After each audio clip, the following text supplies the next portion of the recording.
আসসালামু আলাইকুম এভরিওয়ান। কেমন আছেন আপনারা সবাই? আশা করি সবাই ভালো আছেন, যে যেখানে আছেন সুস্থ আছেন।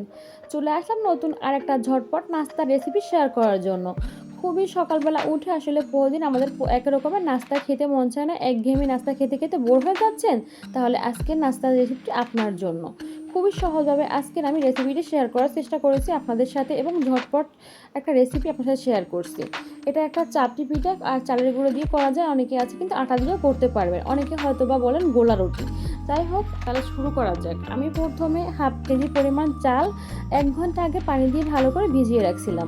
এটাকে এখন 2-3 বার করে ওয়াশ করে পানিটা ঝরিয়ে নিয়েছি। এটাকে আমি ব্লেন্ড করে নিয়েছি। একটা ব্লেন্ডার জগে নিয়ে নিয়েছি চালগুলো। এখানে এখন অ্যাড করে দেবো একটা ডিম, স্বাদ মতো লবণ, আর 1 কাপ পরিমাণে পানি।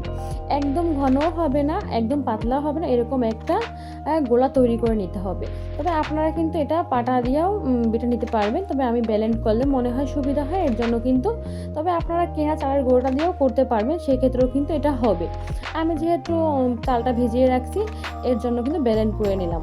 যদি চালের গুঁড়া দিয়ে করেন সেক্ষেত্রে কিন্তু গোলাটা 10 থেকে 15 মিনিট আগে গুলিয়ে রাখবেন, তাহলে কিন্তু পারফেক্ট একটা গোলা হবে আপনার জন্য এই চাপটি পিঠাটা। দেখতে পাচ্ছেন গোলাটা কিন্তু রেডি হয়ে গেছে একদম চাপড়ির জন্য। এখন চাপড়িটা আমি ভাজা শুরু করব। আর এটা কিন্তু একদম ঘনও না এবং একদম পাতলাও না, আসলে বলে বোঝানো যাবে না, এটা দেখেই বুঝতে পারতেছেন অবশ্যই আপনারা।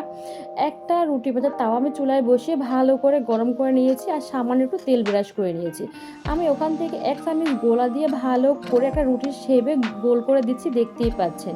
এটা ঢাকনা দিয়ে ঢাকবো না, এরকমভাবে 2 থেকে 1 মিনিটের ভিতরে কিন্তু এটা একদম উপরটা দেখবেন সেদ্ধ হয়ে যাবে, একদম হয়ে যাবে। চুলার আঁচটা মিডিয়াম টু লোর ভিতরে রাখবেন, চুলার আঁচটা বাড়িয়ে দিলে কিন্তু নিচটা পুড়ে যাবে। আমি দেখতেই পাচ্ছেন, এবার উল্টে দিচ্ছি, আর একদম কিন্তু নিচে লাগিনি। অবশ্যই একটু রুটির তাওয়াটায় একটু তেল ব্রাশ করে নিলে আর কিন্তু এটা লেগে যাবে না, উঠে যাবে। আমি দেখাচ্ছি আপনাদের কত পাতলা হয়েছে, কিন্তু একদম রুটির মতো হয়েছে, একদম পাতলাও না, একদম কিন্তু মোটাও না। অনেকে আছে সকালবেলা কিন্তু এই রুটির বেলা ঝামেলা হয়ে যায়, আটা সিদ্ধ করা অনেক ঝামেলা হয়ে যায়।